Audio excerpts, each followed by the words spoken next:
They have to defend cutting Medicare, cutting Medicaid. Those aren't entitlement programs. Those are the things keeping my mom alive. The idea that the Secretary of Education would not know what IDEA meant, Individual with Disability Education Act, that's like your mechanic not knowing how to put air in your tire. Let's watch Tim Walz on MSNBC as he continues to show that he is still really good at this. I really do wish they gave him a bigger role on the campaign trail rather than kind of minimizing him after the first few weeks. But be sure to hit this like button. Helps our video grow, helps the channel get out there. And let's get into why Tim Walz has the right Democratic messaging. The idea that the Secretary of Education would not know what IDEA meant, Individual with Disability Education Act, that's like your mechanic not knowing how to put air in your tire. And she's in charge of this nation's educational progress. It is catastrophic. And look, the short-term numbers you were talking about, Chris, are real. And I think it flips people like, oh, you know, people who say, I voted for Donald Trump. I didn't know he would fire me. No kidding. No kidding.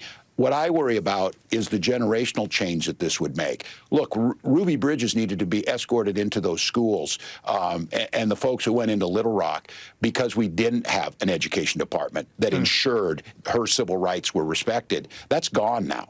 And my son, those of you, your viewers who are out there now who have individual education plans that let them thrive and be their best people, what do they want us to do? Warehouse these kids? Remember, guys, MAGA is the party of merit. Merit is what they value over everything else and qualifications, and their only problem with DEI was it led to unqualified people being hired and it had nothing to do with black people. But they're just silent about Trump's unqualified cabinet picks because, well, you know. And in honesty, it's because being white is a merit to MAGA. That's the only merit that MAGA needs. The pick for Department of Education, Linda McMahon, has no experience in education. She's lied about her education qualifications in the past. And in her first interview since being confirmed for the position, she admits that she doesn't even know what IDEA is, which is what ensures special needs children in this country have access to adequate education. I mean, I guess when you're appointed to destroy an agency, you're not going to know much about it.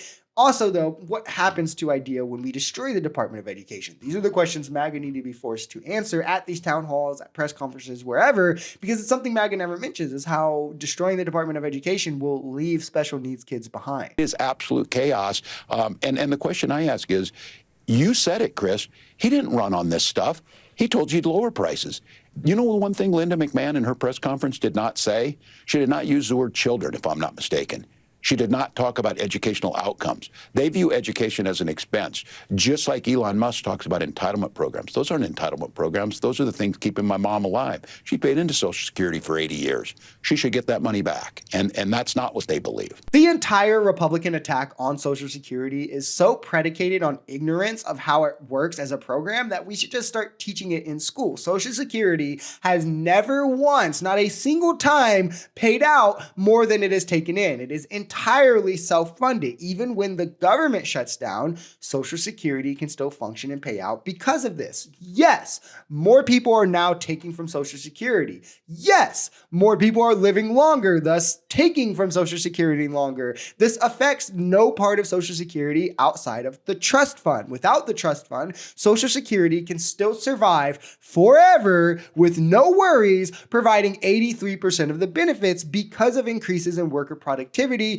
to match the increased base of people taking from it. Also, the trust fund was only created as to not waste the surplus in revenue from the early part of Social Security when there was just few people taking and many paying into it. It was never intended to last forever, but if we wanted it to ensure 100% of benefits forever with no worries ever, all we have to do is remove the income cap limits where hoarding of wealth allows a lot of wealth to be held above what we tax for Social Security, and boom, it is now fully funded forever, no worry. Never trust any Republican, any conservative ever who tells you it's a scam, a pyramid scheme, or a Ponzi scheme. They're talking for their own self-interest. I wouldn't do those town halls if I were them either, because they have to defend cutting Medicare, cutting Medicaid, hurting their local public school, fighting a trade war with Canada, just the nonsense, and defending President Musk. So I lived through these in 2010 when the Tea Party was there, and they're telling them that these are outside agitators. I heard a few Democrats in 2010 try and say, oh, don't worry about it, these are outside agitators. They were not. They were my neighbors. Right. And they were mad and confused about what was going to happen. Now, did the Republicans gin those up? Yeah, they threw fuel on that fire. I'm going to go out there and make sure that those folks down in Iowa know that their rep doesn't want to come talk to him, but he voted for this stuff. He voted to defund these things. He voted to make it impossible to talk to the VA and cut 70,000 people to care for our veterans. By the way, many of those 70,000 veterans themselves. So I think, again, this is us going out and talking to people. This is the problem Republicans always face. They're at their best when they're pointing fingers at Democrats and saying they caused the problems, which is only really effective when Democrats are in power. They're good at selling this kind of big game of how the left has caused all your problems. The issue is when they then win power from doing this, they have to reveal how their policies are actually the ones that one-to-one line up with the problems they blame on Democrats. Oh, you're mad about healthcare and medicine costs? Well, yeah, we're actually going to cut Medicaid to fund tax cuts, and we're going to force you guys to work to receive it, even though a lot of you need the Medicaid services to be able to work. You're mad at forever wars. Well, funny thing about that, we're actually going to use U.S. troops to annex a territory in the Middle East.